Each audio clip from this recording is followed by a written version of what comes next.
ভাবে বলুক আর যাই বলুক, উনি রাজনীতিবিদ এবং উনি রাজনীতিবিদ হিসাবে এই নির্বাচনের আগে তার এই ধরনের কথা জাতি আশা করে না। এবং আমি একজন বাংলাদেশের সিটিজেন হিসাবে আমি মনে করি যে হ্যাঁ, সে হয়তো এটা রূপক করতে বলছে যে প্রশাসনকে। কিছুদিন আগে আপনারা হয়তো জানবেন, বাংলাদেশ জামাত ইসলাম একটা কথা বলছিল যে লটারির মাধ্যমে সমস্ত জায়গায় নিয়োগ দিতে হবে। এবং আজকে কিন্তু এ বিষয়ে কোনো সন্দেহ নাই, সারা দেশ চলতেছে বিএনপির আন্ডারে, সমস্ত প্রশাসনের সমস্ত জায়গায় বিএনপির লোক। তাহলে এই কথা যদি লেভেল প্লেয়িং ফিল্ড বলতে হয়, তাহলে একটা নির্দলীয় নিরপেক্ষ একটা জায়গায় যেতে হবে।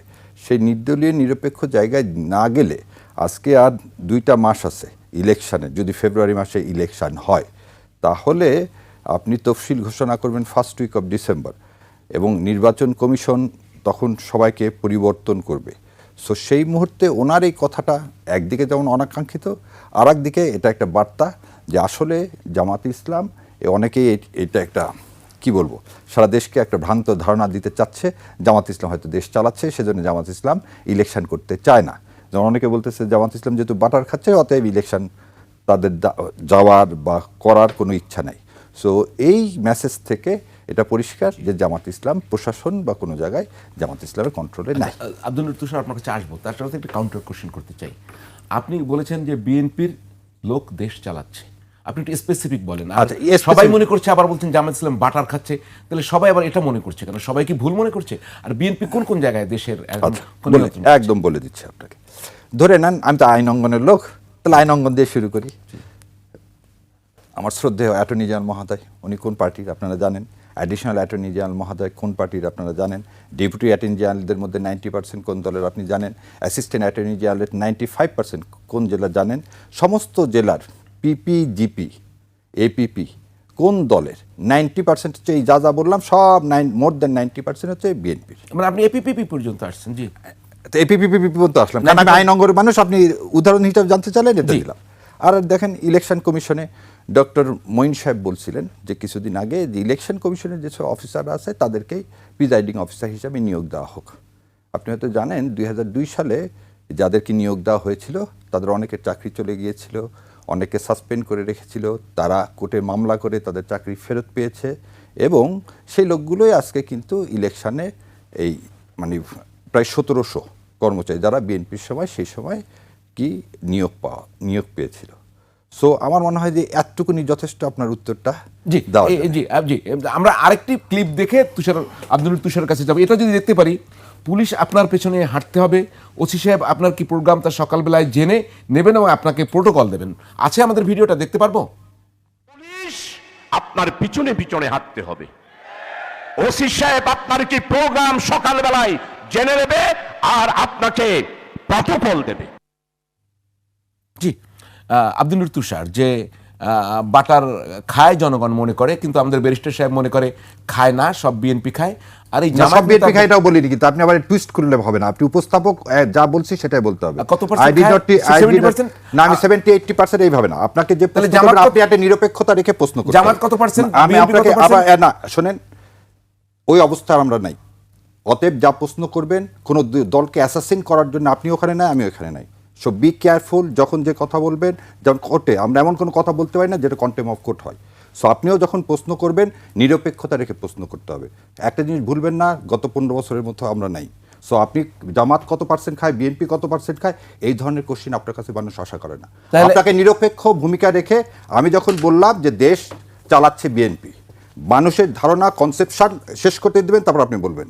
মানুষের কনসেপশন যে শাহজাহান চৌধুরী সাহেব যে কথা বলছে, আমি বলতে চাইছি যে কথা দিয়ে যে জামাত ইসলাম সম্পর্কে মানুষকে যে ভ্রান্ত ধারণা দেওয়া হয় প্রশাসন জামাত ইসলাম চালাচ্ছে, সেটা সঠিক নয়। নো, আপনি বলেছেন মানুষের ধারণা জামাত বাটার খায়। আমি রিউন্ড করে দেখি আপনাকে। আপনার সমস্যা হচ্ছে মিস্টার ব্যারিস্টার, আপনি আপনার মিস্টার ব্যারিস্টার না, আপনি কথা ভালো কথা, আপনি যদি চান আমি এখান থেকে শুনে কেন উঠে যাবেন? না, আমি উঠে যাব একবার বলুন, আপনার কথা আমি রিসিভ করব। না না, আপনি রিসিভ করবেন না কেন মিস্টার ব্যারিস্টার? উঠে যাব না মিস্টার ব্যারিস্টার, না মিস্টার উপস্থাপক, আপনাকে একটু ভালো করে কথা বলতে হবে। শুনেন জি, আপনাকেও যেমন কথা বলতে হবে, কথা শুনতে হবে, কথা টুইস্ট করা যাবে না। একটু আগে বলছি, আপনি তো টুইস্ট করেন, আমি দেখলাম কিভাবে টুইস্ট করলাম। একটু আগেই সরে গেলেন, আপনি বললেন বাটার, মানুষ মনে করে জামাত বাটার খায়, সেখান থেকে সরে গেলেন। আমি আপনাকে কি বললাম? বাটার খায় মানে কি বললাম? মানুষ ভাবে যে জামাত ইসলাম সরকার পরিচালনা করছে, যে বাটার খায়। আপনাকে যদি কথাটা বলতেছি, এটা তো রূপক অর্থে কথা, তাই না? রূপক অর্থে, কিন্তু অ্যাকচুয়াল মিনিং তো এইটাই, তাই না? আর আমি আপনার সাথে নিশ্চয় আর্গুমেন্ট করতে আসিনি এখানে। আর এটা যদি আপনার যদি আমার তো- শোনেন, আপনি যদি এজেন্ডা নিয়ে থাকেন জামাতের অ্যাসাসিনেট করতে, তাহলে আর আসবেন না আপনার এখানে, লাস্ট এটাই, কোনো সমস্যা নাই ভাই। আর আমার এটা পেশা না, আপনাকে আগে বলে আমার একটা মহান পেশা, আমি সেটা আমি খুব ভালো আছি। কারণ আপনি যেভাবে যদি অ্যাসাসিন করার জন্য নিয়ে আসেন, তাহলে আর কিছু বলার নাই, তাহলে আপনি আর একটা মহিউদ্দিন হবেন। মানে আমি ঠিক বুঝলাম না, আপনি কি জামায়াতকে রিপ্রেজেন্ট করেন? হ্যাঁ, আমি জামাতকে ইভেন্টকে, এটা আপনি জানেন, সারা দেশের মানুষ জানে। আচ্ছা ঠিক আছে, তাহলে আমি জামায়াত হিসেবেই আপনাকে প্রশ্ন করি, আমি একজন ব্যারিস্টার হিসেবেই আপনাকে প্রশ্ন করছিলাম। হ্যাঁ, আপনি ব্যারিস্টার হিসাবে প্রশ্ন করবেন, এবং ব্যারিস্টার কি মানুষ না? সে কাউকে সমর্থন করতে পারে না। না না, আপনি আর্গুমেন্টেটিভ যেটা করতেছি, তাহলে এটা এই অনুষ্ঠানের সৌন্দর্যটা নষ্ট হচ্ছে। আমাদের দুইজন মনে হচ্ছে লোক, আপনি একটু সুপরিকল্পিতভাবে একটা আমাদের এখানে দুইজন লোক, আমরা কাউকেই পলিটিক্যাল মনে করি না, তারা পলিটিক্স তাদের চিন্তায় থাকবে, কিন্তু তাদের কেউই পলিটিক্যাল যে এটা আমি মনে করি না। এখন আপনি যেহেতু দুনিয়া শোনেন, বেগম খালেদা জিয়া কি বলছে, শিশু এবং পাগল ছাড়া কেউ নিরপেক্ষ না, এবং দিস ইজ দ্য ট্রুথ। আপনি কি ভোট দেন না? আপনি কোনো দলকে সমর্থন করেন না? অবশ্যই করি। তাহলে আর আমার সৎসাহস আছে, আমি বলতেছি, আমি একজন মানুষ, আমি একজন ব্যারিস্টার, আমি জামাত ইসলামকে সমর্থন করি। অন্যায় কি হলো? তাহলে আপনি কিভাবে বললেন যে জামাত ইসলাম হিসাবে আপনাকে প্রশ্ন করবো? কেন আমি ব্যারিস্টার হিসাবে আপনি আমাকে প্রশ্ন করবেন না? আপনাকে আমাকে বলেন যে ব্যারিস্টার হিসাবে কেন প্রশ্ন করবেন না? অবশ্যই আপনি আমাকে ব্যারিস্টার হিসাবে, সুপ্রিম কোর্টের সিনিয়র আইনজীবী ব্যারিস্টার হিসেবে আমরা আমন্ত্রণ জানিয়েছি। জামায়াত লিডারদের যদি জানেন, আপনি যদি সেটা মনে করেন যে জামায়াত লিডার হিসেবে আমন্ত্রণ আমি তো জানাবো, তাই সেটা তো জানাবো। আপনাকে বলিনি আমন্ত্রণ জানানা, but when you ask me my identity, political views, I already No, I said, did not ask you any yes, identity. you have done it. No, you have done it. no. আচ্ছা, আমি আপনার সাথে এই আমি বিষয়ে প্রশ্ন তর্ক যাব না, করছি যে- আপনার সাথে এখানে তর্ক করতে আসিনি আমি দেশের কথা বলতে আসছি, দেশের মানুষের জন্য বলতে আমি তো আসছি। আপনাকে দেশের হ্যাঁ, কথা বলতে তাহলে দেশের দিয়েছি। কথাই বলেন, নিশ্চয়ই ফিরে আসেন। আমি তো আপনাকে আপনি দেশের ফিরে কথা আসেন বলতে না, দিয়েছি। ফিরে আসেন। আপনি যা খারাপ বলেন intention নিয়ে তাও ফলো দেশের করছেন কথা, না। আর একজন যা বলে তাও দেশের কথা, আপনার বিরোধিতা যারা করে তারাও দেশের কথা বলে, আপনি আপনিও যাদের দেশের কথা বলবেন। ইয়েস, আমি সেটাই বুঝতে চাচ্ছি। তাহলে বলেন এখন প্রশ্ন করেন দেশের বিষয়। ডিফারেন্ট অপিনিয়নে তো উত্তেজিত হওয়ার কিছু নেই। না, উত্তেজিত হওয়া যাচ্ছে না, ওপিনিয়নকে সম্মান করতে হবে, কিন্তু ওপিনিয়নটা অবশ্যই ভালোভাবে হতে হবে। আপনি যথেষ্ট সম্মান আমাকে করায়, আমি কিন্তু আপনাকে যখন সম্মান করি, আমরা আশা করি আপনারা আমাদের আপনি যথেষ্ট আমাকে সম্মান করায়, আমি আপনার প্রতি কৃতজ্ঞতা আমি আপনার সাথে কৃতজ্ঞ। জি, আব্দুল তুষার, আমি যদি জামায়াত নেতার এই বক্তব্যে যাই, আপনি কি শুরু করবেন? পুলিশ পিছনে পিছনে হাঁটবে, প্রোটোকল দেবে, প্রশাসন পিছনে পিছনে ঘুরবে, আল্লাহ মনে হয় আমাদের ক্ষমতায় এবার কবুল করেছে মনে হচ্ছে তার, একটু আল্লাহর এই বিষয়টা একটু দেখা যাবে? আমার মনে হচ্ছে আল্লাহ তাআলা সিদ্ধান্ত নিয়েছেন জামাত ইসলামীকে ক্ষমতায় দেবেন। তুষার, এখান থেকে যদি শুরু করতে পারতেন। না, কি বলবো, উনি যদি এরকম বিশ্বাস করেন যে এটা নির্ধারিত হয়ে গিয়েছে, পূর্ব নির্ধারিত, উনি হয়তো এটা বিশ্বাস করেন, আমি জানি না। তবে এই ধরনের বিশ্বাস আসলে সঠিক নয়।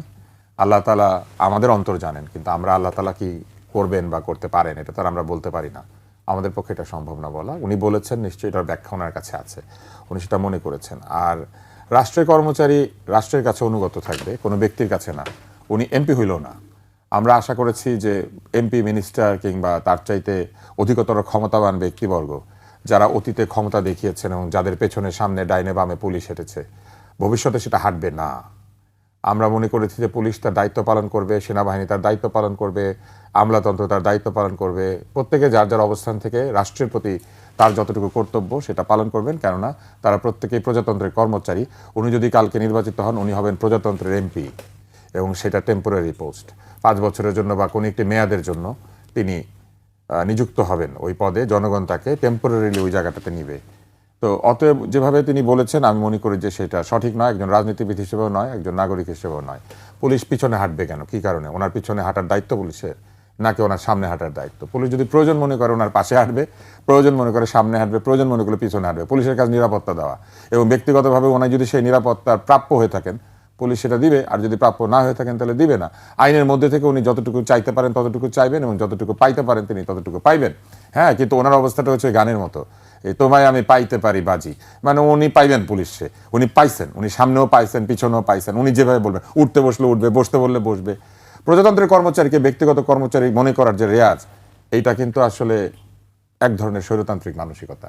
শুধু কি স্বৈরতন্ত্র? এটা স্বৈরতান্ত্রিক মানসিকতা, কারণ স্বৈরতন্ত্র কি করে, মনে করে নিজেই গুরুত্বপূর্ণ, এবং নিজে যা মনে করে সেটাই আইন, উনি যা বলবেন সেটাই হবে। ফলে এই জায়গাতে উনি যেভাবে বক্তব্য দিয়েছেন, এটা রাজনৈতিক বক্তব্য হতে পারে, কিন্তু এটা একটি সঠিক বক্তব্য না। এরপরে আরেকটি জিনিস এখানে লক্ষ্য করা যাচ্ছে, সেটি হচ্ছে যে যদিও বা হয়তো ওনারা নাই, ক্ষমতার সমস্ত জায়গাতে বিএনপি বসে আছে, হতে পারে, এটা অস্বাভাবিক কিছু না, কিন্তু তাইলে দৈব চয়ন করলে যদি সব জায়গায় বিএনপি বসে থাকে, তাহলে ওনাদের লোক কোত্থেকে আসবে, বা নিরপেক্ষ লোক কোত্থেকে আসবে? ওই লটারি করলেও তো ওই নামই উঠবে যারা আছে। এখন ধরে নেন যে এখন যারা প্রজাতন্ত্রের কর্মচারী আছেন তাদের মধ্যে আওয়ামী লীগ আছে, তাহলে লটারি করলে আওয়ামী লীগ ঢুকে পড়বে, তাহলে লটারি করলে ঢুকে পড়তে পারে। ধরলাম যে আওয়ামী লীগগুলোকে আমরা বাদ দিয়ে দিলাম, তাহলে ধরে নেন 20% বা 30%, যদিও মনে করা হয় যে গত 16 বছর আওয়ামী লীগ ছাড়া কেউ নিযুক্ত পায় নাই, তাহলে যাদেরকে এখানে লটারিতে নাম দিতে হবে সব 16 বছরের আগে, মানে এটা যৌক্তিক কথা কিনা? কারণ ধরেই না হচ্ছে যে আওয়ামী লীগ সব দলীয়করণ 16 বছরের আগে গেলে তো আবার বিএনপির লোকজন আছে। হ্যাঁ, ধরলাম বিএনপি তো আর দোষর না, বিএনপি তো আন্দোলনের পক্ষ না, সেখানে তো জামায়াতের আপত্তি আছে। না, বিএনপি আর জামাত একসঙ্গে ছিল না, না, তাদের ছিল এখন তো। আপত্তি আছে। তো ওই সময় নিয়োগ যখন পেয়েছে আমরা ধরে নিলাম একটা পার্সেন্টেজে নিয়োগ হয়েছে, ধরে নিচ্ছে, এগুলো কিন্তু সব ধরে নেওয়া কথা, ধরে নাও। ওই অঙ্কটা হিসাব করলে। ফলে যদি লটারি করেন তাহলে লটারি করলে কি করতে হবে? এখন লটারি করলে ওইখানে আওয়ামী লীগের লোক বেশি থাকবে, তাহলে আগে আওয়ামী লীগগুলোকে বাদ দিয়ে লটারি করতে হবে, এবং তারপরে যদি লটারি করেন তাহলে কি হবে? তাহলে অনুপাত হিসেবেই লটারি হবে। যদি প্রশাসনে 80% বিএনপি লোক থাকে তাহলে লটারি তো 80% উঠবে বা 70% উঠবে। লটারি তো ওভাবেই হয়। লটারি তো ওইভাবেই হয়। তার মানে লটারি কোনো সঠিক প্রপোজাল না, লটারি একটা ভুল প্রপোজাল ছিল। এরপরে কি করা যেতে পারে? এরপরে হইলো যে ধরে নিলাম লটারি হইলো, লটারি হওয়ার পরে যারা এই নামগুলি উঠলো তাদের মধ্যে তাহলে ওই বিএনপি আর ইয়েতেও থাকবে, বিএনপি আর জামাত ইসলামী তো থাকবে।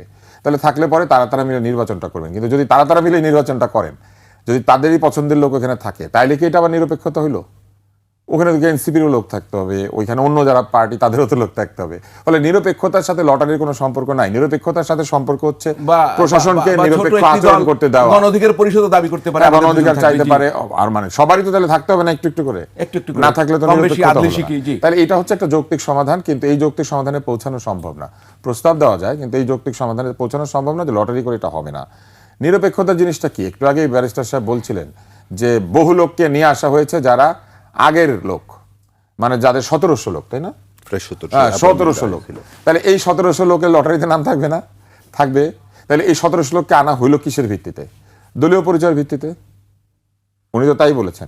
তাহলে কি এই সরকার দলীয়করণ করেছে? যে সরকার দলীয়করণ করেছে সেই সরকারকে নিরপেক্ষ নির্বাচন করতে পারবে? এই প্রশ্নটা উঠবে না? উঠবে তো। হ্যাঁ, তার মানে এই 1700 লোক কি বেছে বেছে আনা হয়েছে যারা ওই সময় চাকরি বাকরি পেয়েছিলেন, বিএনপির লোক ছিলেন? তাহলে সাথে আরো একটা প্রশ্ন আসে, তাহলে বিএনপিও দলীয়করণ করেছিল, 1700 দলের লোককে নিয়োগ দিয়েছিল?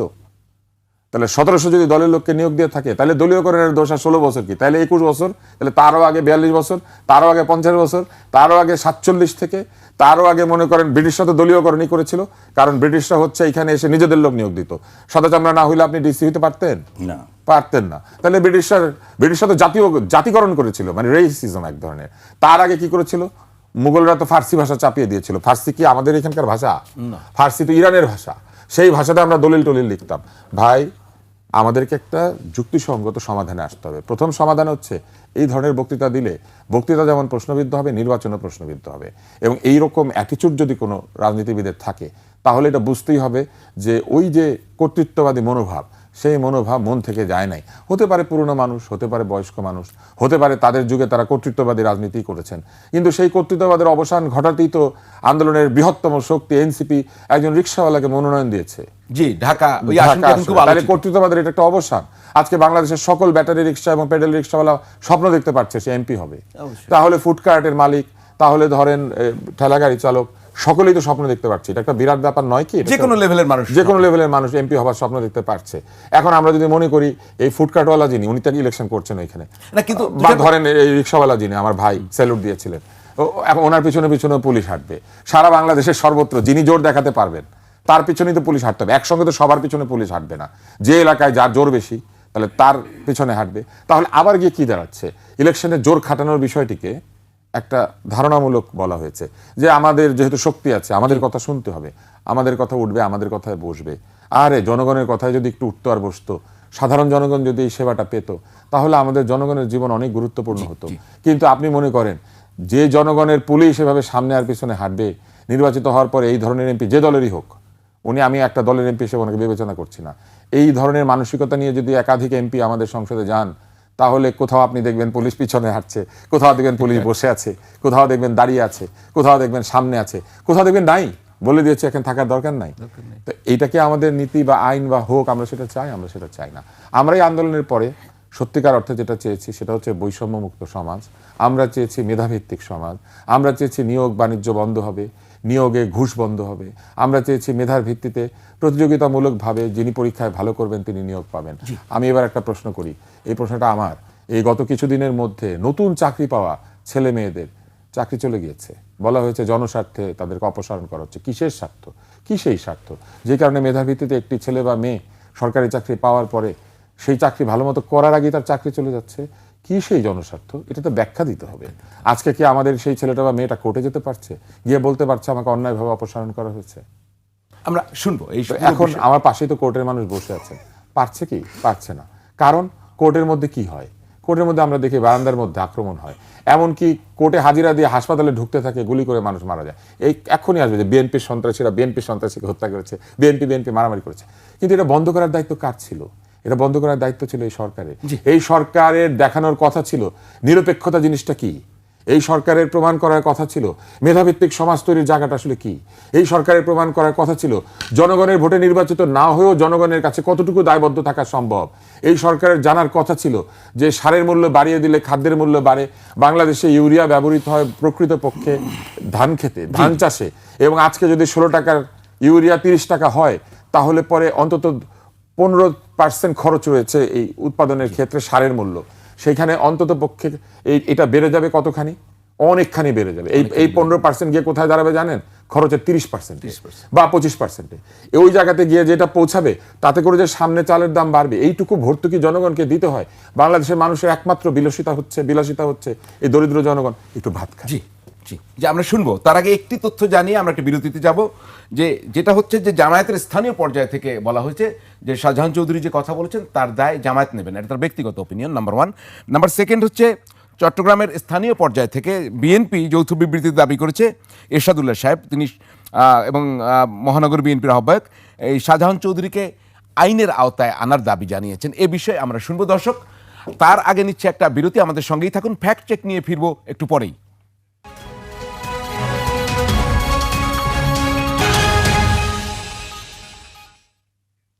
দর্শক, বিরতির পর ফিরে এলাম ফ্যাক্ট চেক নিয়ে। আমাদের সঙ্গে আছেন ডাক্তার আব্দুল নূর তুষার, রয়েছেন ব্যারিস্টার শাহরিয়ার কবির। আমরা আলোচনায় ছিলাম জামায়াতের নেতা এবং মজলিসের শুরা সদস্য শাহজাহান চৌধুরীর বক্তব্য নিয়ে, এবং বলছিলাম যে জামায়াতের স্থানীয় পর্যায় থেকে বলা হয়েছে শাহজাহান চৌধুরীর এই বক্তব্যের দায় জামায়াত ইসলামী নেবে না। আবার বিএনপির স্থানীয় পর্যায়ে চট্টগ্রাম থেকে বিবৃতি দিয়ে বলা হয়েছে শাহজাহান চৌধুরীকে আইনের আওতায় আনতে হবে। তো ব্যারিস্টার শাহরিয়ার কবির, রাজনীতিতে অনেক কথাই তো বলা হয়, অনেকেই বলেন, তো শাহজাহান চৌধুরীকে যে বিএনপি আইনের আওতায় আনার দাবি জানালো, সেটা কতটা যৌক্তিক মনে করেন আপনি রাজনীতির এই কথার ভিত্তিতে? আচ্ছা, তার আগে একটু বলে নিই, আমার বিজ্ঞ সহাত আলোচক ভাই যা বলছেন, মোটা দাগে এই কথাগুলোকে আমি সমর্থন করি। এবং সরকার যে ফেল করছে গত 18 মাসে, এই সরকার কিন্তু একটা নিরপেক্ষ লেভেল প্লেয়িং ফিল্ড সমস্ত জায়গায় করতে ফেল করছে। এই বিষয়ে মত পার্থক্য হওয়ার কোনো জায়গা নেই। দ্বিতীয় যে কথাটা ভাই বললেন, খালি একটা জায়গায় আমি একটু দ্বিমত করব, সেটা হচ্ছে কোর্টের বারান্দার কথা বলছেন। কোর্টের বারান্দায় ভাই একটা জিনিস বলে নিই, ইশতিয়াক সাহেব আমাদের দেশের জন্য একটা খুব সম্মানিত লোক। সৈয়দ ইশতিয়াক আহমেদ কেন, যখন কোর্টের হাইকোর্টের বেঞ্চ দিয়েছিল এরশাদ সাহেবের সময় 8ম সংশোধনী, সেটাকে চ্যালেঞ্জ করে সেই রিটে কিন্তু এটা বাতিল হয়েছে। ঠিক সেরকম কেয়ারটেকার গভর্নমেন্টের বিলটাও কিন্তু ইশতিয়াক সাহেব করেছিলেন। আর আমাদের honourable chief justice Refaat Ahmed, ওনার মতন বোধহয় এরকম আমাদের জুডিশিয়ারি পাওয়া একটা ভাগ্যের ব্যাপার। So he try his outmost best. এই 17 মাস লাগার কথা না একটা ইন্ডিপেন্ডেন্ট জুডিশিয়ারি পাওয়ার জন্য। 17 মাস হচ্ছে, এখনও কিন্তু ইন্ডিপেন্ডেন্ট জুডিশিয়ারি দেওয়া হয়নি, একটা সেক্রেটারিয়েট পদ্ধতি দেওয়া হয়নি, যেটা কলমের এক খোঁচায় দেওয়া সম্ভব ছিল। ইমিডিয়েটলি বলা হচ্ছে দেওয়া হবে, ইমিডিয়েটলিটা কবে আই ডোন্ট নো।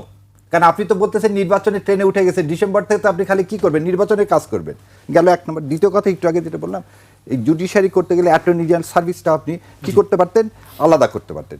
আপনি ক্রাউন প্রসিকিউশন সার্ভিসের মতো পুলিশের এটাকে আলাদা করতেন। কিন্তু আপনি সব কিছু যখন ক্ষমতায় থাকেন না, তখন বলেন আমি একদিনের জন্য সময় পেলে আমি করে দিব। সো এই ধরনের কথাবার্তা আমাদের অনেক অ্যাডভাইজারের মুখ থেকে শোনা গেছে, তো 18 মাসে এরকম কিছু পরিলক্ষিত হয়নি। সেই কারণেই দেশের মানুষের মাঝে এই সরকারের উপর যে আস্থা, সেই আস্থাটা 100% নাই। এই বিষয়ে অস্বীকার করার কোনো উপায় নেই। আর দ্বিতীয় যে কথা বলছি শাহজাহান চৌধুরী সাহেবের, আমি আবার বলছি, প্রথমেই শুরুতেই বলে নিছি, তার এই বক্তব্যটা অনাকাঙ্ক্ষিত। আপনি যদি মনে করে দেখেন, আপনি রিউন করে দেখতে পারেন। এবং অনাকাঙ্ক্ষিত, এবং তার একটা রাজনীতিবিদ হিসাবে আপনাকে কথা মেপে বলতে হবে। আমি সাধারণ জনগণ হিসাবে আমি অনেক কথা বলতে পারি, কিন্তু যখন আমি একজন আইনজীবী হিসাবে কোর্টে দাঁড়াবো, ডায়াসে দাঁড়াবো, তখন আমি কিন্তু যা কিছু বলতে পারি না। আর একটা জিনিস আমার মনে আছে, পল্টনের ময়দানে সব কথা বলা যায়। একদিন এক জজ সাহেব বলছিলেন, তাই বলছেন পল্টনের ময়দানে সব বলা যায়, কিন্তু সাবমিশনে সব বলা যায় না। তো এই যে বললাম পল্টনের ময়দানে সব বলা যায়, রাজনীতির ময়দানে অনেক কথা বলা যায়। এই যে ওনারা বলছেন যে ওনাকে আইনের আওতা আনতে হবে, এটাও রাজনীতির কথা, এটা নিয়ে আলোচনা করার কিছু নেই। আর ভাইয়া একটা জিনিস বলছেন দলীয়করণ, এটাই হচ্ছে বাস্তবতা। আমাদের সবসময় প্রতি সরকারের আমলেই দলীয়করণ হয়েছে, এটা অস্বীকার করার কোনো উপায় নেই। আজকে যে জুলাই ম্যান্ডেট পাওয়া গেল, এখন মানুষ কি চায়? এই যে আমি একদম সত্যি প্রচণ্ড রকমের শখ যদি তিনি এই কথা বলে থাকেন পুলিশ আগে আসবে পিছিয়ে আসবে, এটা অবশ্যই এটা হচ্ছে অটোক্রেসির একটা ওয়ান অফ দ্য নমুনা, এবং এই দলের কাছে এটা কেউ আশা করে না। উনি কি ভেবে কেন বলছে এই জিনিসটা আমার কাছে মনে হয় ওনার পরিষ্কার করা উচিত। আমি তার ওনার মনের কথা জানবো না, আর কিন্তু এই ধরনের কথা আসা উচিত না তার মতো মানে রেসপন্সিবল রাজনীতিবিদের কাছ থেকে। আর জি, একটা জিনিস বলি, ইনস্টিটিউশনালাইজেশন যতক্ষণ আপনি না করবেন, প্রতিটা প্রাতিষ্ঠানিকরণ না করবেন, ইলেকশন কমিশনকে আপনি প্রাতিষ্ঠানিকরণ করেননি 18 মাসে। আজকে যে বলতেছেন আজকে আমাদের ইলেকশন কমিশন ঢাল নাই তরল নাই নিধিরাম সর্দার, তাকে দিয়ে আপনি কিভাবে ইলেকশন করবেন? আপনি আমাকে বলেন যে এই যে রিটার্নিং অফিসারগুলো সব কি হয়? ডিসি সাহেবরা হয়। এই যে ভাই যেটা বললেন যে 16 বছরে যারা আছে এগুলোকে যদি আপনি বাদ দিতে যান, আপনি ইলেকশনই করতে পারবেন না, সেই লোকই খুঁজে পাবেন না। না তাহলে নির্দলীয়করণ করবে কিভাবে? এই সরকার প্রথম থেকে করতে পারতো সেটা। কিভাবে সম্ভব? দেখেন আপনি দেখেন এখানে একটা অবজারভেশনও আছে, আগে বিসিএস পরীক্ষা দিলে যারা হতো পুলিশ বাসায় যা চেক করতো যে এই পরিবারের কেউ বিএনপি বা জামাত করে কিনা, এবং তাদেরকে কিন্তু অ্যাপয়েন্টমেন্ট দেওয়া হয়নি, এটা কিন্তু পেপার পত্রিকা সব জায়গায় আসছে। সো এইরকম একটা সমাজে আমরা একটা আন্দোলন করলাম, আন্দোলন বিপ্লবের পরে আমরা কি করতে পারতাম? আপনাকে সেরকম কোনো স্টেপ নিতে হতো। আপনি পুলিশে একটা লোক দেননি, বারবার প্রথম থেকে দাবি আসলো যে জুলাই অভ্যুত্থানে যারা অংশগ্রহণ করছে তাদেরকে পুলিশে নেন, আপনি এ পর্যন্ত পুলিশ নেন, আপনি 16 না 1700 তাহলে সার্জেন্ট নিলেন যাতে রাস্তা ইয়া করা যায়। আপনি কি এটা পারতেন না? একটু আপনাকে বলি যে পুলিশের, আমি তো পুলিশ তো মানে কনস্টেবল না, পুলিশ মানে আইজিপি থেকে শুরু করে আমি কনস্টেবলের কথা বলছি। আমি একটু বলেন আইজিপি মানে আপনি এখনকার যে আইজিপি উনি কি দলীয়ভাবে নিয়োগপ্রাপ্ত না? আমি আপনাকে প্রশ্ন করি। Yes. মানে মানে দলের বাইরে কে আছে? তো এখন আইজিপি মানে কনস্টেবল তো ডাজন্ট ম্যাটার, আইজিপি ম্যাটার করে। তাহলে আইজিপি থেকে কনস্টেবল পর্যন্ত আমি একটা সেক্টরই ধরি, এখানে দলীয়করণ মুক্ত করবেন কিভাবে? আমি সেটাই আপনার কাছে জানতে চাইছি। আর যদি দলীয় লোক দেন তাহলে বিএনপি যেহেতু বড় দল তার বেশি আছে, জামায়াত যেহেতু তার চেয়ে একটু আমরা সাধারণভাবে বলতে কম, তার কম আছে, তো দলের লোকই তো আছে। ভাই একই রকম যদি চলতে থাকে তাহলে এই পরিবর্তনটা হয়ে লাভ কি হলো? আপনি এখান থেকে নিয়োগ দিয়ে আইজিপি 16 মাসে কিভাবে বানাবেন? সেটি আচ্ছা, আমি আপনাকে একটা জিনিস বলি, আপনি বলতেছেন যে নিরপেক্ষ লোক কি আমাদের দেশে নাই? আমাদের এই যে এই তত্ত্বাবধায়ক সরকারের যে লোকগুলো আছে কারো দিকে কি বলা হচ্ছে যেমন 3 জন বা 4 জনের বিরুদ্ধে একটা এলিগেশন আসছে যে তারা সেটা পারফর্ম করেনি, তার মধ্যে কিন্তু 2 জনই হচ্ছে ছাত্রদের প্রতিনিধি। তা আমি সেখানে আপনাকে বলি যদি মানুষ ইচ্ছা করতো এবং এই সরকার চাইতো তাহলে এদের ধর একটা কথার কথা বলি, আপনি একটু আগে বললেন আপনার মতো একজন স্বনামধন্য সাংবাদিক থেকে তো একটা প্রেস সচিব বানায় দেওয়া যেত না, সেটা আর একটা উদাহরণ দিলাম সেটা ঠিক